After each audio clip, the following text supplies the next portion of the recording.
नमस्कार।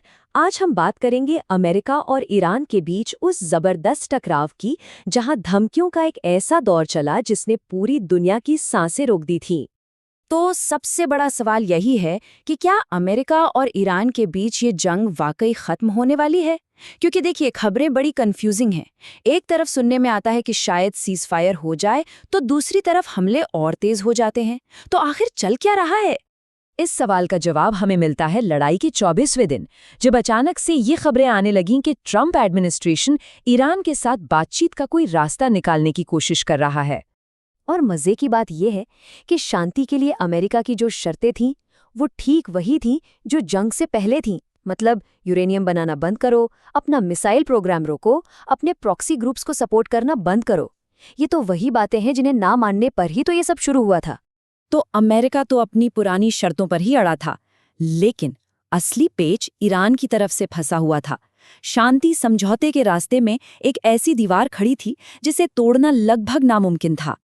अब देखिए, यहाँ पर एक बहुत बड़ी प्रॉब्लम थी। लारिजानी जैसे ईरान के जो टॉप लीडर्स थे, उनकी हत्या हो चुकी थी।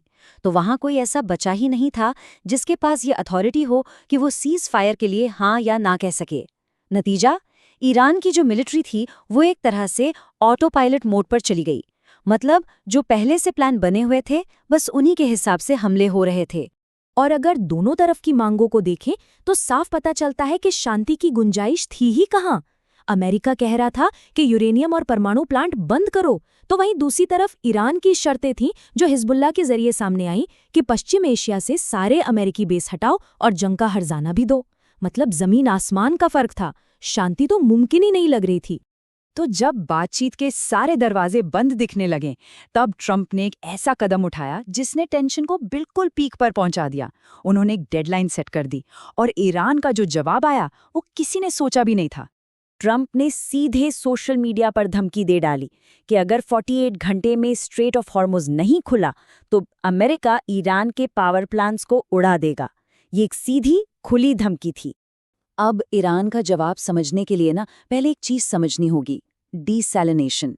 ये वो प्रोसेस है जिससे समंदर के खारे पानी को पीने लायक बनाया जाता है, और खाड़ी के कई देशों के लिए यही जीने का एकमात्र जरिया है। और बस यहीं ईरान ने अपना तुरुप का इक्का चल दिया। उन्होंने अमेरिका के सहयोगी खाड़ी देशों की सबसे बड़ी दुखती रग पर हाथ रख दिया।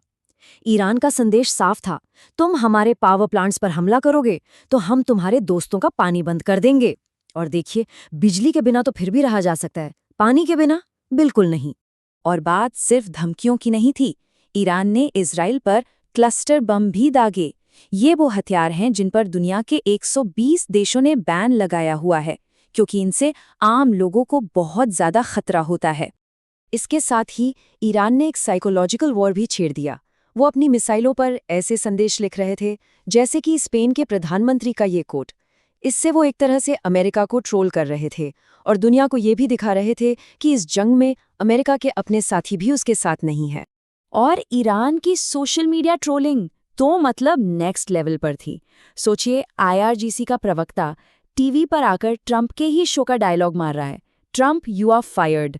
ये दिखाता है कि वो अमेरिकी अल्टीमेटम को कितनी हल्के में ले रहे थे। तो एक तरफ ये धमकियां और सोशल मीडिया का मजाक चल रहा था, और दूसरी तरफ इस पूरे टकराव का असर पूरे दुनिया पर पड़ रहा था, और अमेरिका अब खुद को घिरा हुआ महसूस कर रहा था। तो देखिए, अमेरिका के लिए दिक्कतें चारों तरफ से आ रही थीं। उसके नाटो सहयोगी जंग में शामिल होने से मना कर चुके थे। खाड़ी के देश पानी की धमकी से बुरी तरह घबराए हुए थे। अमेरिका के अंदर ही जंग के खिलाफ आवाजें उठ रही थीं। और तो और बीमा कंपनियों ने भी स्ट्रेट ऑफ हॉर्मुज से गुजरने वाले जहाज़ों का इंश्योरेंस करने से मना कर दिया था। और खाड़ी देशों के डर की सबसे बड़ी वजह उनकी पानी पर निर्भरता थी। ये चार्ट साफ दिखाता है, जहां अमेरिका और यूरोप की निर्भरता बहुत कम है, वहीं खाड़ी के देशों का तो पूरा अस्तित्व ही डीसैलिनेटेड पानी पर टिका है। इसी वजह से वो अमेरिका पर पीछे हटने का दबाव बना रहे थे।